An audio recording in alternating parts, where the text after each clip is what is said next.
Hello everyone. In this lesson we're about to cover how can we match the Yoloil display panel. So let's start with the very lowest bar here. So this is the bar where you minimize your logs and your wells and your windows. They all appear here. That's it. That's the only function of that. There is another button here. You see this button. This button is to enable to save or not to save. By default, you open a well as a read-only and you want to say click on this and that. Now we have triangle here. This well, this particular well log is a gas well, so these are informal marks you would like to put on your wells. You click here, you see this is a upper triangle, is marked orange. So if you see a well where you have an aquifer or something, you can mark here in blue, lower blues, whatever you want, or any convention you would like to say. Here we have a cross. You can enclose that, so you can combine all of that. This is for you, and if you minimize the well, the marks appear here. So you can mark, I don't know, perhaps I want to say this. Perhaps this is the well working, you put a cross or different stuff. That's it.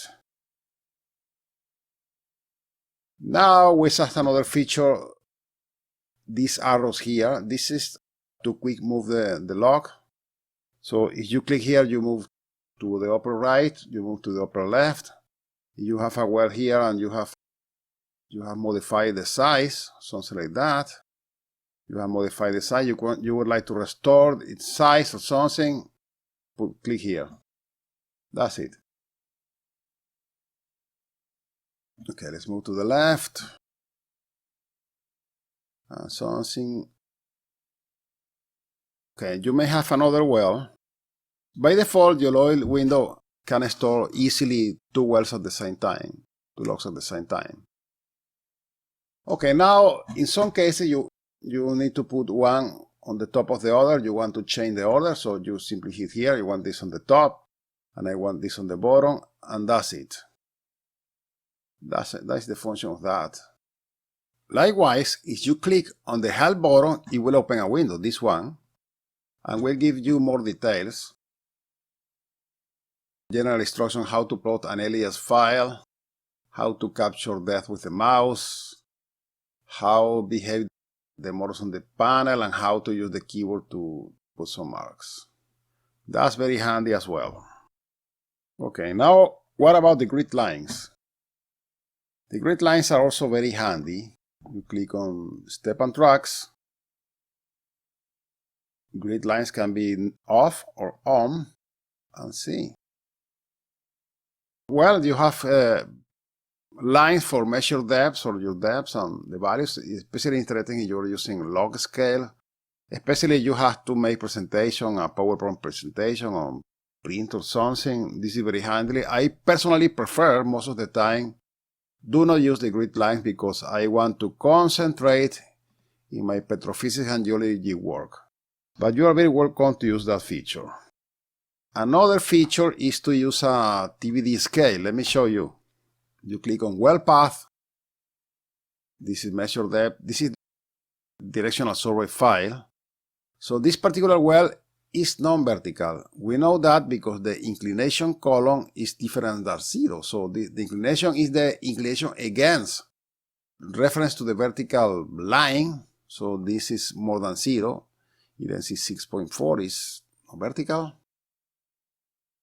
You would like to have on the same display together the measure depths together with the true vertical depth scale. So you, by default, maybe you prefer to use none or something, but you also may put those perhaps in blue or any other color, and they are here. So that's very handy. That's very handy. You have the two scales at the same time. Another button here are the zoom buttons. So we have the horizontal zoom button. You can scroll, you want more detail, whatever. And also you can zoom in out horizontally. And of course you can zoom in vertically or zoom out, so you can have all your well on the same, in a single page, whatever. Another nice feature on YOLOil is to see physically where's your well. So you go to well path, and if you declare correctly your latitude and your longitude, remember negative longitudes are to the west of Greenwich, close to London, and positive is like Europe or something like that, the eastern of London and Greenwich. Now, if you hit on Google Maps, you will see physically where's your well. So you will connect to Google Maps server, satellite view, and it will present the picture of your well. So this is your well. So let's see that in another different well. For instance, this one. This is Montana, north of the US. Very cold, by the way. Close to the border between Canada and US, you hit satellite map, and you see this view. Okay, good. Now you zoom in enough, you see even the trucks. Beautiful. So you have your well, they are working on that well, and you see even the trucks. So that's very handy, very useful to check where the location of your well, the latitude and longitude, your GPS coordinates are correct. That's useful for that and where you are. So you can compare one well with others on the neighbor, environmental information. If you zoom out enough and enough, you will see the whole US.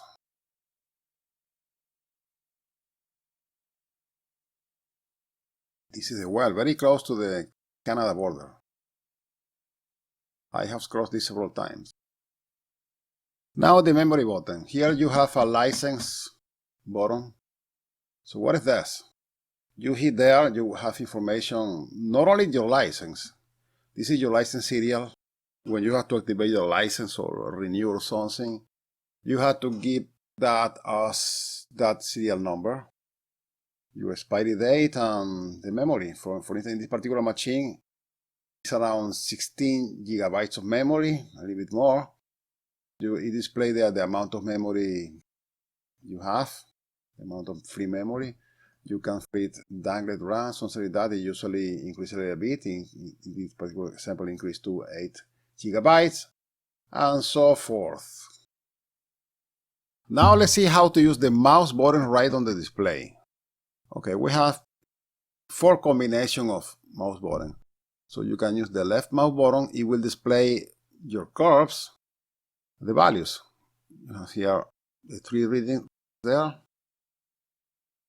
If you hit here, you have the readings. This is interesting. It has porosity core data. So here you read porosity core data is minus 995. If you move there, okay, now it's first hitting 18.5% of core porosity and whatever. So this is the standard, the classical left mouse button. If you hit the center right mouse button, places you a baseline. It gives you the reading. What would be the core numbers they hit baseline? So this is very easy, very handy to mark baselines of gamma ray, clean sands, and things like that, or shells or whatever. So that is the center mouse button. Now the right mouse button is used to measure distances.